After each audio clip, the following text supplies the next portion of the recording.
Please kindly click on the red subscribe button below this video and subscribe to our YouTube channel. Thanks, God bless you as you do this.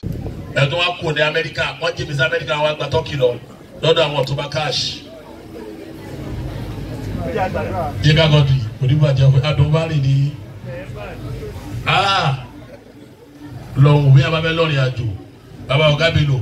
I do think I'm actually be alone. I'm a melody. Makaja Benelli. You don't have a sakilo morality.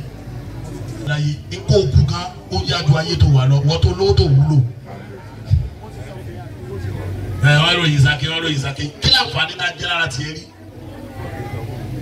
What be yourself our offer? What was the Killa? What? Killa Vania. I go to put you alone.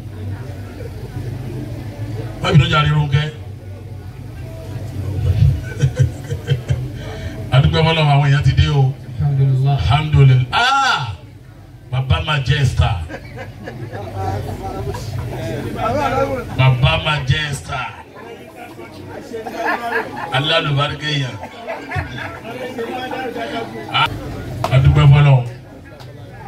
Aki baba wa awufe afolayan. Arakoyi.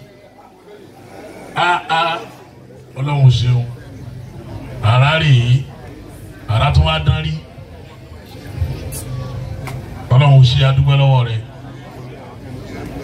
kẹ́ni kó dédé ó ní àlùbáríkà ṣáì gbogbo yín lẹ́sọ̀ oríire orí kìíní bí iná lẹ́ẹ̀kan náà ọmọ Tógò yìí Liz Dasliva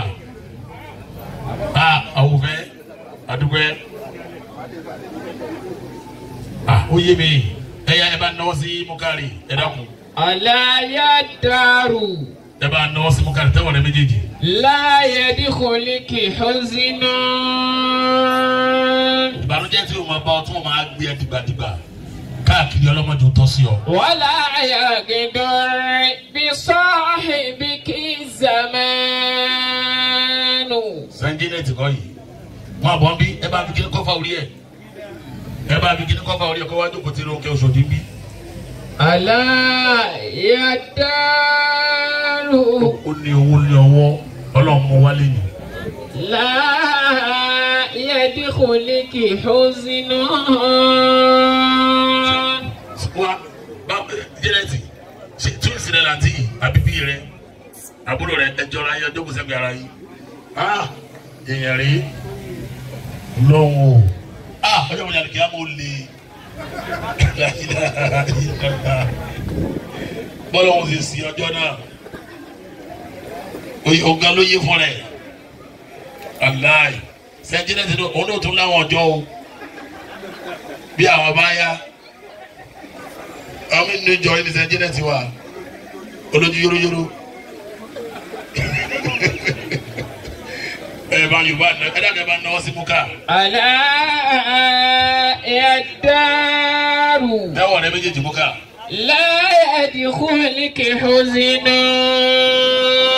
Múkà òun rí dùnú báyìí lọ́wọ́ ìbànújẹ́ ò ní gbẹ̀yìn ọ̀rọ̀ ẹ̀ o. Wala yaghdur bi sahibiki zamanu. Gbogbo wa sì wá kójọ àwa dábàtà ayọ̀ sí ọ̀dọ̀ rẹ̀ ní dábàtà àbànújẹ́ sínú ilé rẹ̀. Wala yaghdur.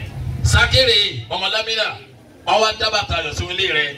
Bàbá olóyè kákàwárì wọ́n wá dábàtà ayọ̀ sínú ilé rẹ̀ ábìlà rèé kábíyèsí wúrọ̀ làwà ògògórè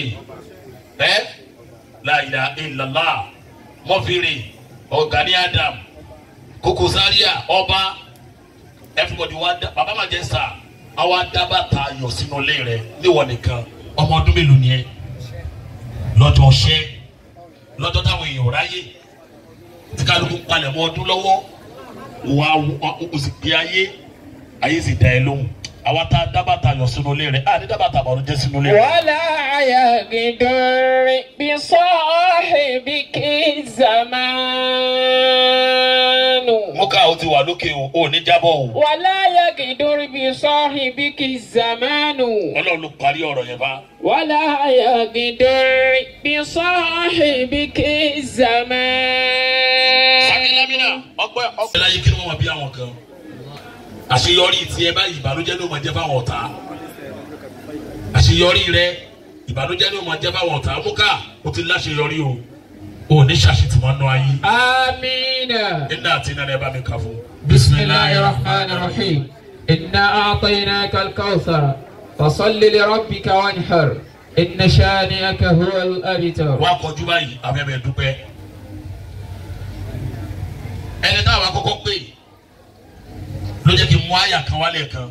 Thank you so much for watching our videos. And importantly, you need to subscribe because we drop videos almost every day. Any events going on in Nigeria, Gua TV is always the first to get there. So you just need to subscribe unless you'll be missing out. And how to subscribe? There's a circle here written Gua TV. Click on it, you see a subscribe button. Click on the subscribe button. That's all. And if any event just take place or you heard something, just go on YouTube, search for Gua TV. You see the. And if you have a big show coming up, any event, you can call us.